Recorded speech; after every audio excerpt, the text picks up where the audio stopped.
Ezra Lusk is lined up exactly in the same spot as Ernesto Fonseca, who got the whole shot in the 125 main. Next to him on his right is his teammate Kevin Windham. There's Carmichael. He's to the outside about 10 positions. We're set to go. Supercross from Daytona is underway. Jeremy McGrath gets the break from the gate. Right there is number 3, LaRocco, and number 14, Kevin Windham. LaRocco in the Factory Connection Honda. Windham on the Team Factory Honda. Tortelli in 4th. Oh, McGrath just got out of there so perfect. Almost looked like he cheated. He just had a beautiful, he was already setting up for the corner. Everyone else is still trying to sort themselves out. But look who's right behind him, Windham, who started to pull away from Jeremy in the heat race before he had that rear wheel lock up. In the corner they're approaching right now. He made a little mistake. That's what led Jeremy around for the heat race win. So let's see if the main event, 20 laps long on this long course, long and tough one here at Daytona. And look who's in great position as well. The guy we always called tough. Well, it reminds me a lot of Mike Kudrowski, and that is number 3. Mike LaRocco. Tortelli having a battle with Lamson for 4th. Then it's Albertine, Emmy, Dowd, Lusk, and Enrique Carmichael. On our leader, Jeremy McGrath. He's won this race twice. The first one in '96, a break in '97, and he came back with a win last year. There's Windham, number 14. It's always special to win Daytona, but this year, just look at the pack. There's so much talent in there. Whoever wins this, it's going to feel good. Kevin not letting Jeremy get away. He's studying him. Much like he did at Tampa, where he ended up leading 18 laps. Well, if he can stay with Jeremy like this, that'll definitely wear on McGrath down towards the end. The confidence, I think, would have to be in Kevin's corner, knowing that he's done it before. He should be able to do it again. Kevin, in that race that he won, passed Jeremy McGrath on lap 18.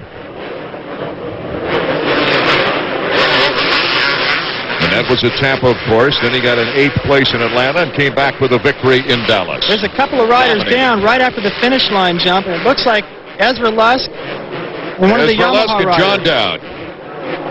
Lusk hasn't got up off the track yet either. There just seems to be a dark cloud following this kid around, and I just hate to see it. He worked so hard. He's got so much talent. He had an awesome heat race ride. He's moving around a little bit. There's Stanton. There's a mechanic working his way over. So another bad break for Ezra Lusk as we go back to a battle for the lead. It's Jeremy McGrath and Kevin Windham. They're going to be coming over near that area in just a few seconds. Lusk is laying sideways in the middle of the track, so this will be interesting. That these guys really have to slow it down here. Finding a way to weed around Ezra Lusk on the track. We don't like to see that. I remember a race back in 1983. Rick Johnson was laying across the track. He dislocated his hip, and he lay there for the entire race. And every time I went by, I just got a sick feeling in my stomach knowing that something must have been pretty seriously wrong with him. Ezra did get up and walk off the track now as he goes over toward the ambulance, and we're looking at our leader, Jeremy McGrath. McGrath and Windham. Only a 2-second count behind them. There's Ezra Lusk along with Jeff Stanton. LaRocco and Albie. Greg Albertine in a battle for 3rd. Albie has really turned it up lately. Really has. Not only has he done well in the qualifying, but in the main events. He just seems to get stronger, and as he starts to build confidence like this in the outdoor approaches, that's where a lot of people have felt like he's got a chance to win a championship. I don't think anyone really expected him to come over and win a Supercross title, but the outdoors within his grasp. This is a more outdoor-style racetrack. He's coming off the 6th place at Dallas as we go back to our leaders now. Kevin Windham trying to close the gap on the leader, Jeremy McGrath. McGrath with 2 wins on the season, but he's been amazingly consistent. 2 fourth-place finishes, 3 second-place finishes. The opener, a 7th place. McGrath just hopped those holes.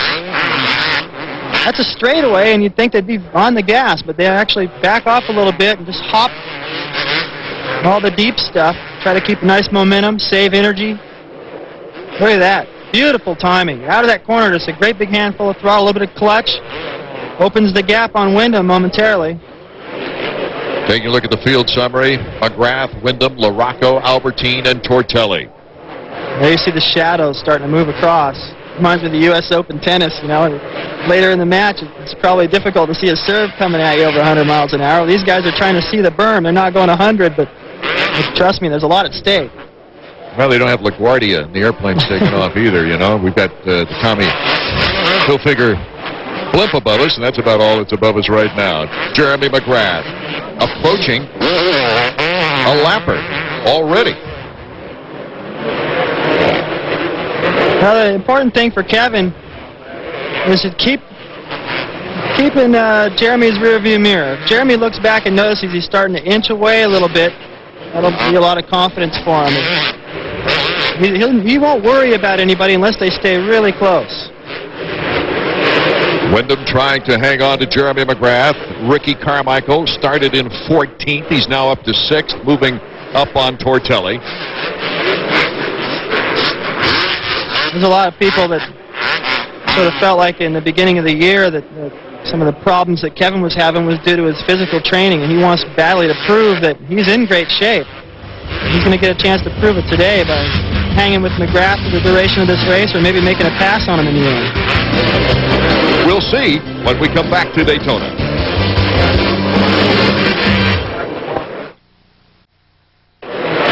Welcome back to Daytona. Our 250 main event well underway as we take a look at Sebastian Tortelli, currently in 5th, with Ricky Carmichael in 6th, right behind him. Our leader, and pulling away still, is Jeremy McGrath on Kevin Wyndham.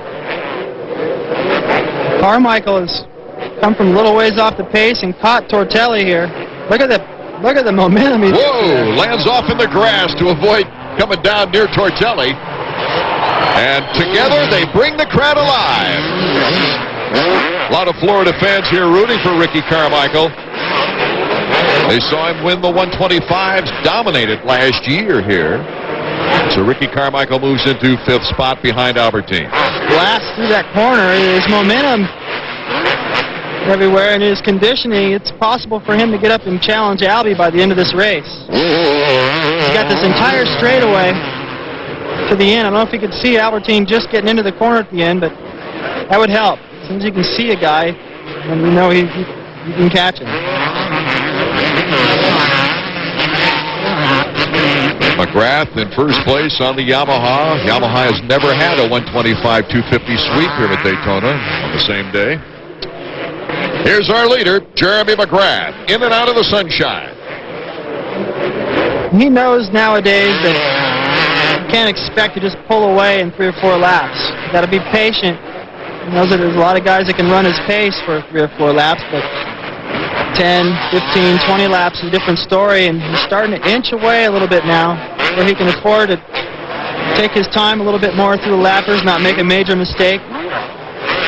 Kevin Wyndham is in risk right now of losing 2nd place to LaRocco. LaRocco has been pouring it on. Number 3, the Factory Connection Jack-in-the-Box Honda. He's a strong finisher. You can see him working his way through that rutted section back there. And he really does like the rutted tracks. Just motors through that corner. Just gets himself set in the berm, back on power. Turns a little bit inside of that berm. 11 seconds between LaRocco and our leader. He's not as fast through that section there. Most of the guys, including Kevin in front of him, are tripling out. It's a little bit faster timing, but everywhere else on the racetrack, like right through there, he's been fast. LaRocco having his troubles here last year with a 12th place finish. It's been a while since he had a podium performance here at Daytona. But being second in the points, he wants to hold on to that honor. There you see the difference coming out of that corner. He got out and did the first jump nice, jumped over a few of the whoops, but unlike McGrath, as soon as he jumped about 5 more. And every lap, that's that 2 bike lengths starts to add up. He's 4 seconds in back of this man, Kevin Windham, number 14. Kevin runs riding smooth. Great balance everywhere. Well, he's really coming into his own now as we go back to our leader. Kevin Windham starting to come into his own with 2 wins in the last 3 races and obviously running well here at Daytona. LaRocco went down. Albie just went by him, just in front of him. He looked up and saw that. That's a tricky section right there. And right as he gets taken off, gets back underway, Carmichael's just on his right. Carmichael. Carmichael trying to put the challenge. You saw his helmet on the screen. That's about all. Now he cuts to the inside, but LaRocco, very determined, comes right back. Let's check it out now and see what happened, David. Well, he gets out a little bit wide, and all those marbles, and that stuff is so slippery. It's just on top of hard-packed grass. I don't know how he ended up out wide like that, but that definitely wasn't the hot line through there. McGrath getting a little swap. Fishtail there. He's got a pretty nice lead now, though. He can afford a few of those. He's at the end of the whoop section, approaching the triple. Windham about halfway through the whoop section. Now he's off the hook with LaRocco. LaRocco was catching him. I was about to make the analogy that the contrast in styles, actually, between LaRocco and Kevin. Kevin's riding smooth, not making any mistakes. On the other hand, LaRocco just going as fast as he's got to go to get the position he wants. Doesn't care how smooth it is. Carmichael's having a wild ride trying to catch LaRocco here. Both these guys ride with a lot of heart, a lot of strength. They don't care if the timing's perfect every time, as long as the lap times are there. They both finish the races strong, so this will be a great fight. See the different lines? Whoa. Getting the front end a little high there. This is the section where LaRocco made his mistake a lap before. What he's trying to do is go out wide, because where Carmichael's going, down the groove, it looks like they're getting the halfway sign. That groove is starting to get a deep rut in it. And in order to avoid that, LaRocco went wide and got a little too wide, and it really cost him. Mack is 12 seconds out in front here at the halfway point. He gets that kind of lead. Look out. Watch the timing right here. Watch Carmichael triple out right here. He's able to go to the inside at the approach of that section and then jump the last 3 at the exit. So if he can get a little closer to Mike in the next lap as they enter that section, he may have a chance to make a pass. To recap, Jeremy McGrath taking the lead. And Lusk and John Dowd going down in a huge crash. Lusk was finally able to walk off the track. And Jeremy McGrath just passing number 2, which is Doug Henry in his first race back. And Doug just got completely out of the way and kind of waved at him. And I noticed that during the parade lap, too, all these guys are really studying the racetrack. And Doug looked at it a little bit, too, but he was mostly waving at the fans all the way around. People really miss him. It's reunion time for Doug Henry, and we have missed him. Jeremy McGrath is our leader. He's got a huge lead here at Daytona. Can he win his 3rd Daytona Supercross? We'll be right back in a moment to Daytona International Speedway. Look at this. LaRocco now looking for opportunity against Albertine. You can see some plastic hanging from the left side of LaRocco's bike. That's from one of those hay bales, probably. They're lapping Henry right now. Henry did not expect much from himself. Not working out on a motorcycle that much. Said he could count on one hand the times he's been on a motorcycle. Taking a Sunday ride on Saturday. He's just enjoying the process. I'm sure it'd be a lot more fun if he was in a battle. But it's got to be fun for him to be back. But just on the starting line, he was just kind of going around talking to everybody. Hey, what's been happening? You know, it's kind of funny. He was probably more relaxed than any of these guys. He has no pressure. But John Dowd out. We don't know yet the extent of his injury in that crash with Lusk. Team Yamaha might say, hey, Doug, let's get back into shape here. Oh, going down, Albertine. Albertine gave the pass ticket to LaRocco. Well, what happened, he got out there in the middle. They've been either going outside and using the berm or tucking it tight. He got out and there's some of those rocks are floating around and the front wheel got into one. He was trying to turn it sharp so he could feel the pressure on the inside from LaRocco and washed out. Carmichael behind Albertine now. Taking another look. Let's check it out. Watch Albie, number 8 right there. He's going to go out wide. You can feel LaRocco coming. Tries to make a quick pivot, but all those rocks right in there, slippery, and the front end washed right out. Our leader, Jeremy McGrath. He's done everything right this entire race, except right then. Get a A-bale. Last year he had a better battle with Jeff Emig. About half the race, Emig was really in there battling. I think Jeremy knew that the kind of year that Emig had leading up to the race, deep down in his mind, he'd be a little bit happy. He'd be pretty happy with second. Jeremy wanted to win. He knew eventually he'd be able to get around. Honda stopwatch. We'll check out some times here. Got a pretty big lead now over Wyndham. Should be showing up. There he is. About approximately 20-second lead on Kevin Wyndham in second place. Boy, LaRocco has really closed the gap more than I thought he would on Wyndham again. So he's still got a chance for second. Heath Voss, the lapper between LaRocco and him. And there's Ricky Carmichael and Albertine. Number 2, Doug Henry being lapped. Larry Ward is 11th.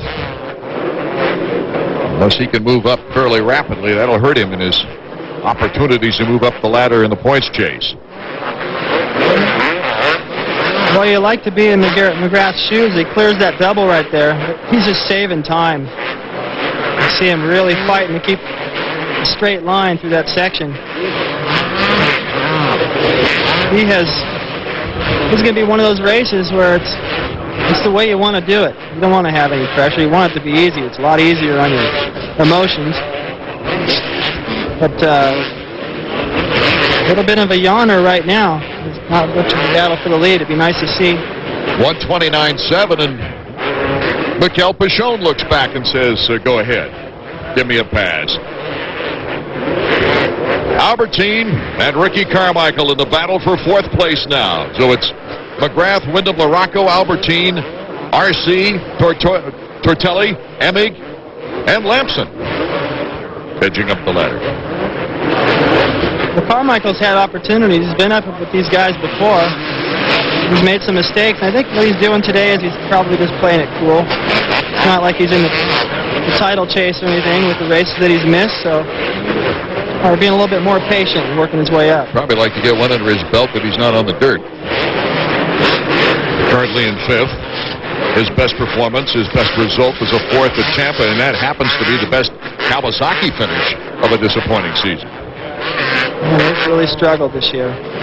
Huffman has just been off the pace.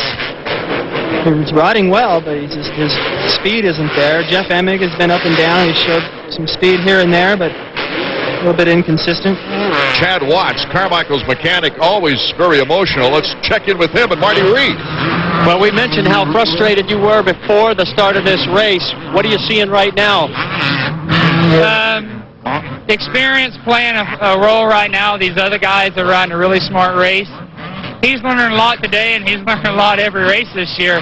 So, for his first Daytona 250, if he gets by Albie, he'd be in 4th. That wouldn't be too bad. Especially with all the problems you guys have had. I'd be pretty happy. Not extremely happy, but pretty happy. Chad Watts would be happy if he won every race. Yeah.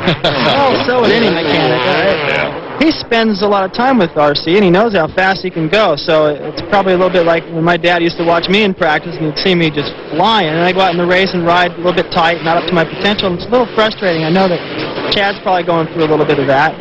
It's hard for the guys, and they know that how fast the kid is. But, you know, I don't like to say can't. They can't win them all. He's got to build some confidence. Working lap 17, McGrath with a 22-second lead. And a good sky view from the Tommy Hilfiger blimp. Well, RC's probably figuring that sooner or later, Albie's going to get tired, but I haven't seen any signs of it. He may have to go in there and get a little bit aggressive. I know top 5 would be even better. Look at how rutted that is just rough as I've ever seen it. And our RC got a big boost right there. Here comes the challenge. Side by side, bar to bar. Albie looks over and Carmichael makes the pass. Patience. It looks to me like RC is riding with a lot of experience today. I know that he wasn't one of the people that his mechanic was referring to, but I think he's ridden a fine race. Albertine tried to come back on RC. He just didn't get up in there in the first 2-3 laps in the position he needed to be a contender for the podium. But considering the way the season's gone so far, this would be a pretty good performance. And now you know that Chad is pretty happy. He's looking for victory number 55. I don't know if he likes to do Daytona in 5s, but the last time he won here last year was his 50th victory.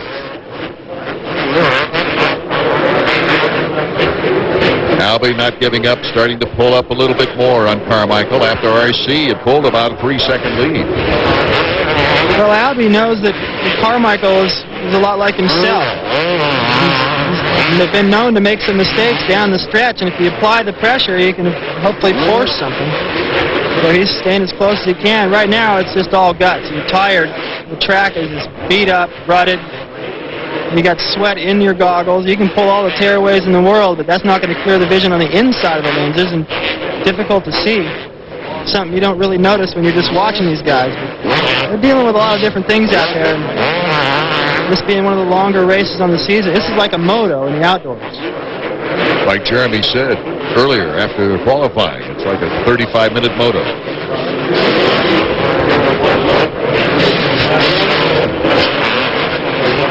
There is our leader, Jeremy. Got his kidney belt working its way up.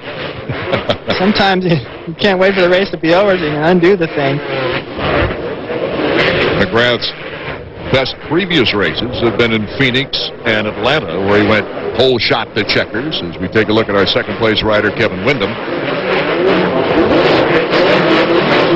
For a little while there, Art, it looked to me like his pace was slowing just a little bit, maybe being a little bit too conservative and trying to just nail down second. And LaRocco was getting close, but now that gap seems to have stayed about the same. Maybe he picked it up a bit as he once again approaches Mikel Pichon.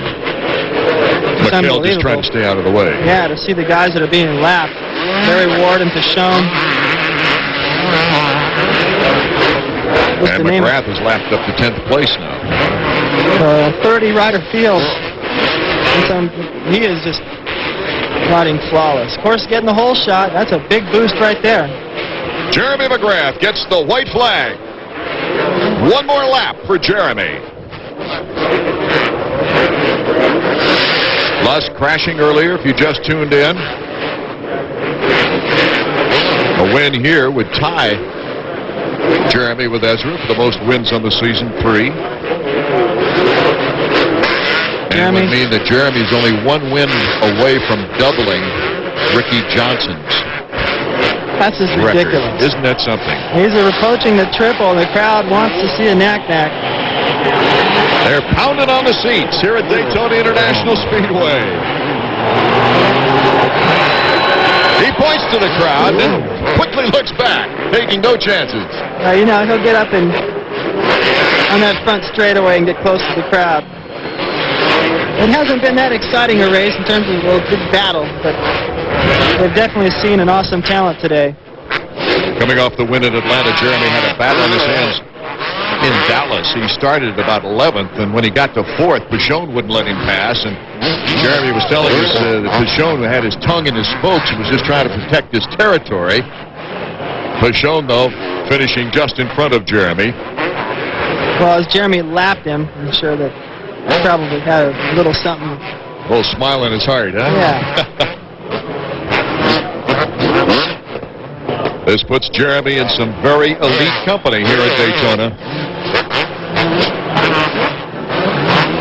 He waited quite a while to get his first victory. In fact, Jeremy McGrath did not win a 125 race here at Daytona. The checkers for Jeremy.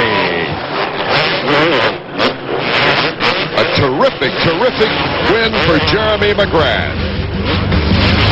Wyndham now comes across in second place. From Daytona International Speedway.